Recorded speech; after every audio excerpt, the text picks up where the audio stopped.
Hey, good morning everybody. My name is Andy West. I am an instructional coach at Alliance Academy in East Auckland. Good morning everyone. My name is Joe Marr. I am a 6th grade science teacher at Roots International Academy. Good morning everyone. I am Jane Lee, instructional coach at Roots International Academy.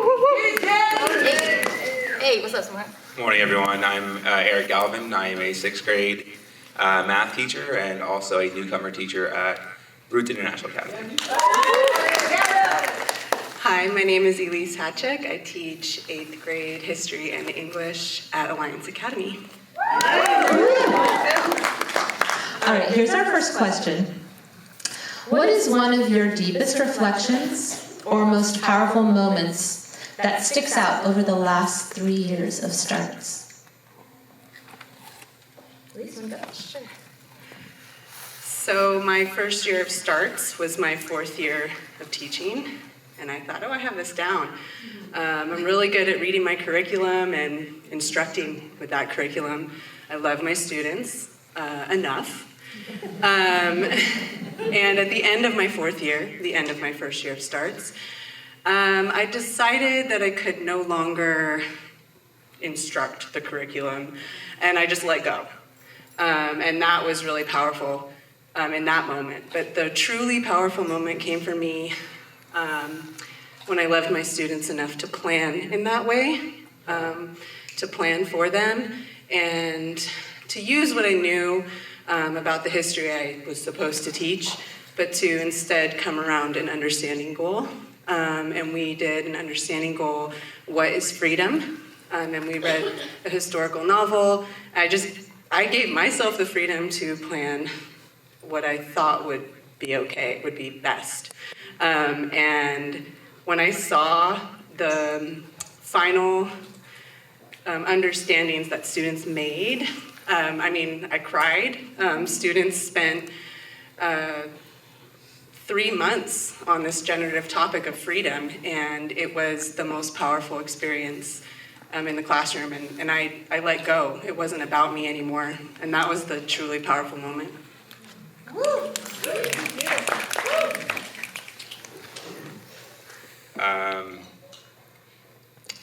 was the question one more time? Your deepest reflection or most powerful moment over the last 3 years? Yeah, so my first year teaching was also my first year with STARTS was also my first year teaching. So that was a pretty rough year. But I do recall my proudest moment happened last year, actually, my 3rd year of teaching, my 3rd year with STARTS. And I remember we were interviewing one of my students, actually. He was a student who had very little faith in himself. He didn't believe he was smart. If you told him that he did incredible work, he wouldn't believe you. He's a student who never thought he was good at math. And this student actually got interviewed because he made the most pillows for our project, even though you're only supposed to make 1. He made about 8. And this student actually, something that I'll never forget is he said, I am no longer bored at home. I have shown my brothers how to sew. I want to make pillows for my mom for Mother's Day.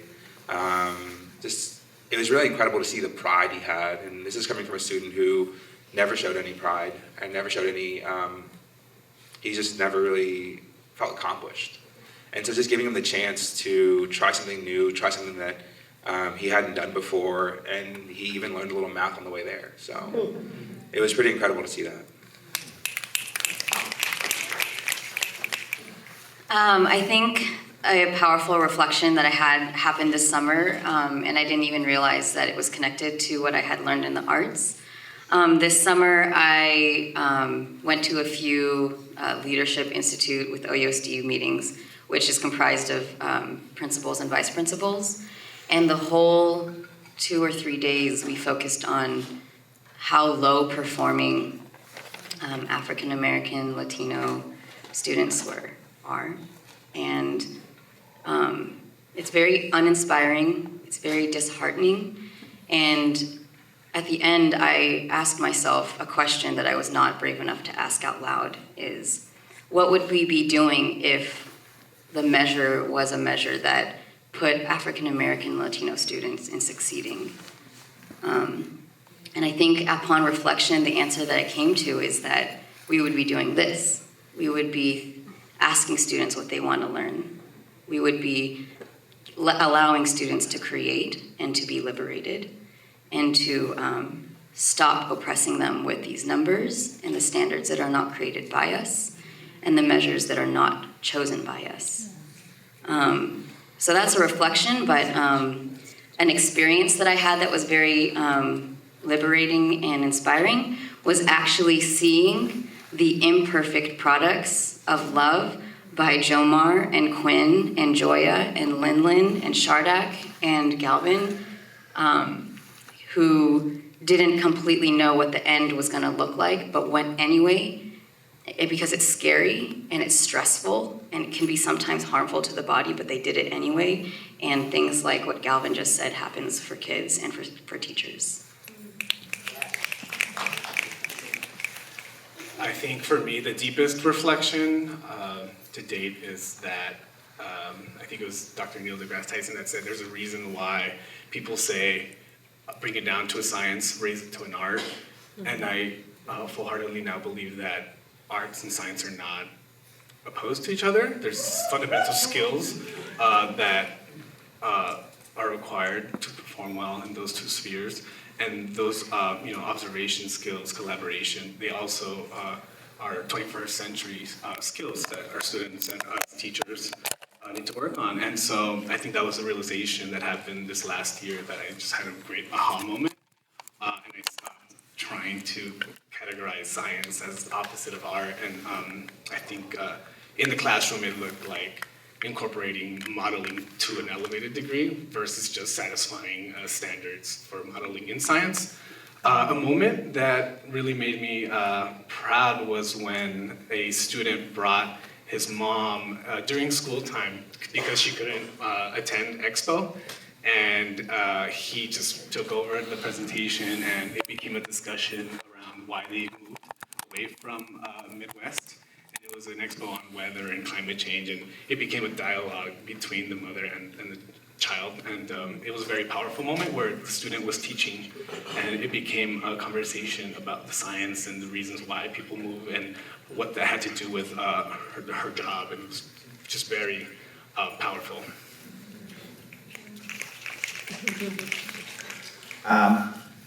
In typically political fashion, I may or may not answer this question. But I'll try.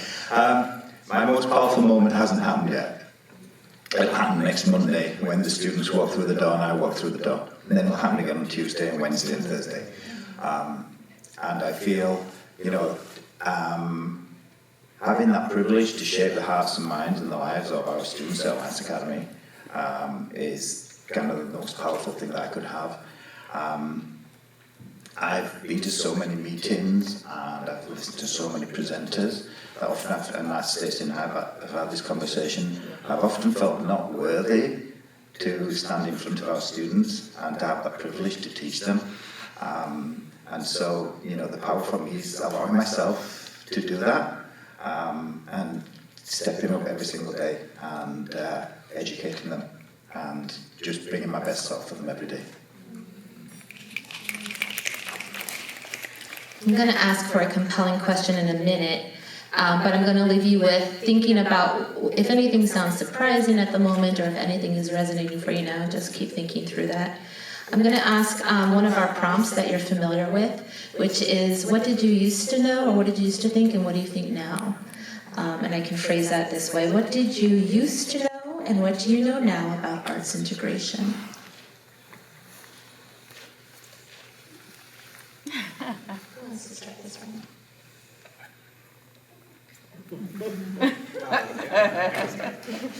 I used to think that arts integration for me would be difficult, not having had any art class growing up in South El Monte, go 626.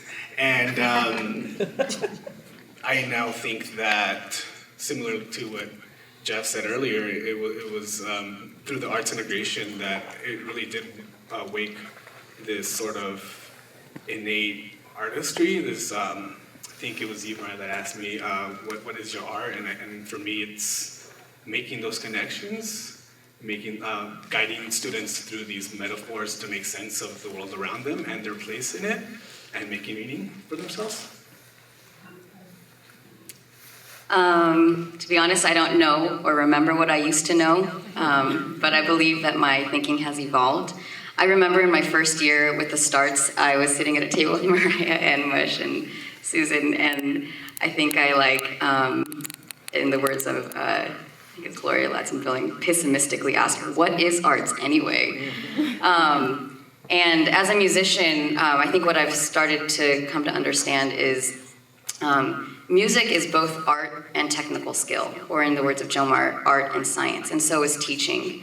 And I guess I used to think that one was easier than the other. For me, the artistry of playing the violin is easier than the technical skills, but I think that they're actually both equally hard. And teachers are faced with the great challenge of being both an artist and a scientist or a technician in the art of teaching and the science of teaching. So I used to think that arts was diametrically opposed to academic learning, and now I'm starting to see that it's an essential piece, and we also need to make sure that we equip our teachers with the technical skills and the science of teaching, and when put together, then I believe that true liberation for our students and teachers will happen.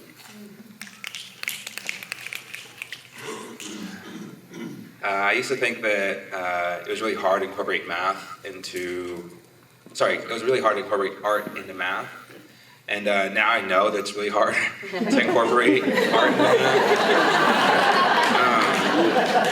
The only difference is that I would much rather deal with the pain, the stress, the late nights, trying to create something for my students than to have them have to sit in a class where I'm presenting something that's not made by me, that's not made for them. So I know that that pain is worth it. I know that that struggle is worth it, and that's my art form. I create curriculum for my students that is pretty good. Very good.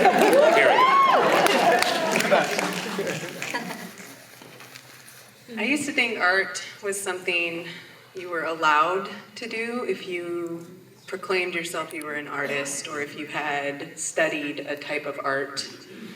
And therefore I could not do it or instruct in it.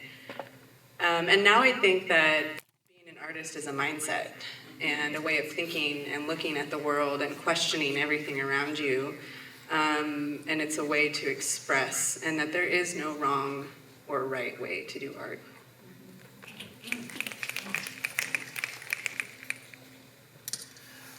Art's an elective, right? It's where kids go to when they don't have math or science. No, we know that's not true. I used to think that art was something that we tagged on to the end of a project or a unit if we wanted to fill some time and some space, or if we wanted to put something on the wall and make the classroom look nice and have the students walk around and go, oh yeah, I did that, and have some kind of self-gratification. I think my big breakthrough moment came when we did our book study of Zaretta Hammond's Culturally Responsive Teaching of the Brain, and really understanding the science behind that and how the brain functions and works, and how the cultural heritage of students has just plays such an enormous factor into how students actually learn. And building in the dance, song, art, music, and actually being intentional about that, because we know that it is going to have such a positive impact on their future and on their learning. And also forgetting about, stopping worrying about outcomes and results, and starting to worry about, okay, what do students understand? Because once you start thinking about what you want students to understand and learn, well, their results get better anyway. You just have to stop worrying about it. So yeah, it's for me, building the integrated learning. I want to use that phrase as opposed to just art. Building in integrated learning into my math classes has been that word revolutionary. And we interviewed some teachers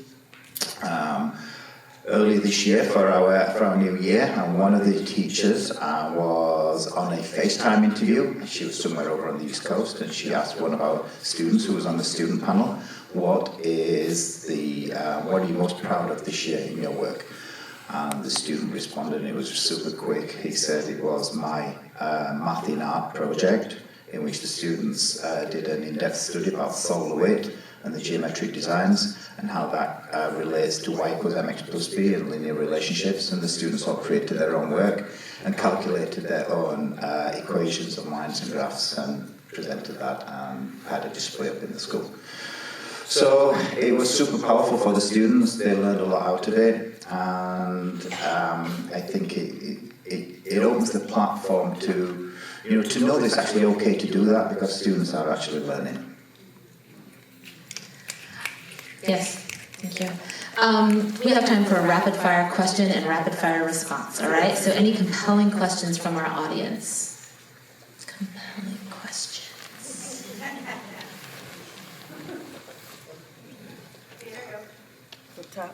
Up top, hello. Is that Kim? Yeah. Hi, Kim.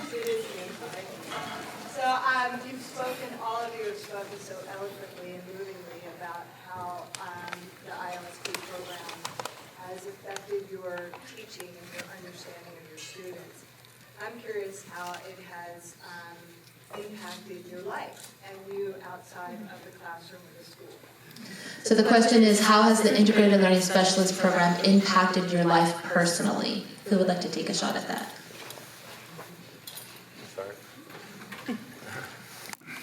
So very similarly, I actually used to not consider myself an artist. I remember really distinctly as a kid growing up thinking that art had to look good to be art, and that's why I never considered myself an artist. And then I kind of realized through all these courses that art is just a reflection of your feeling, your emotions, time, and I just found my medium. I'm a pretty good photographer. And I've also just been starting to actually think a lot about like spoken word and poems and stuff. So it really challenged me and it pushed me to think about who I am, how I present myself to the world, to my family. And this may sound really cheesy, I'm not trying to have you buy any of these courses, but I have really found a deeper understanding of myself through these courses, which I really appreciate. Any other rapid fire questions? Yes. This question is for you, but also the panel. When you find teachers that are resistant to their own creativity and therefore resistant to teaching in these integrative ways, where do you find that magic to turn them to what we've been hearing? Or where do you find colleagues, maybe new colleagues that are coming and haven't had these experiences that you've had? Where are the sweet spots where you can get them sort of on board for that? Great question. So where's the sweet spot? How do you turn on teachers who are resistant? Jane, can you? Elise, I see you. So the very first time we met for Starts, I think we had to do some sort of body movement dance activity, and I am very uncomfortable with that, and immediately became like super stiff and was like, oh, I'm not doing this, and no. And there was a couple other people who we kind of like looked at each other and were like, yeah, let's not do this, you know. I think one thing that really forced me out of that was somebody, I can't remember who it was, but we were actually here 3 years ago, I think, and somebody said, there's a student, multiple students in your classroom that when you ask them to write something or read something or say something, feel exactly the same way that you feel right now. So get over yourself. And it took like a year and just like practice, and I had to let go. And that was hard, but I did make the conscious decision on my own to stop making eye contact with those people who were not gonna let go, and to buy in and have fun. So. Jen, do you want to add to that? I think I love that you brought dancing in. I think a direct answer that I might have is to build trust and to understand the essence of the human and who that person is. Instead of thinking like, why aren't you doing this? It's like, I think building relationships is the center of both how to enlighten students to do things and trust you to learn, or you get their trust so that they will learn. So I think about like, why don't so many Americans or human beings like to dance in public? It's the expression of the thing that you have, your vessel that you live in, which is your body. And I feel like, society just tells us like to live in shame. And so how can we build trust with someone and love with someone so that we are free to express ourselves, whether with our body or through the medium of art or paint or music or what have you? Yes, thank you. And I just will add, it's about connection. It's about showing up, connection, trust. Jane and I had this moment, I keep turning to her because there was a time when she gave me the eyes like, I don't know who you are, get away. And it evolved into like, oh my God, we love each other. So it takes the time to just show up, and it takes little micro moves, and I can talk more about that on the sidelines. Yeah. Our time is up. I want to acknowledge all of the STARTS coaches. If you're a STARTS coach, these are folks that showed up every day, every week, every month to really support teachers one-on-one with arts instruction. Please stand up. I see you. Stand up, Constance.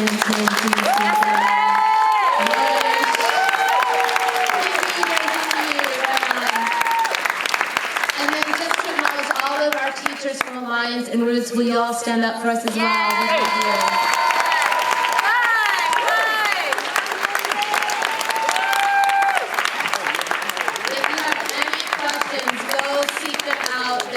Incredible, light-filled, gorgeous beings.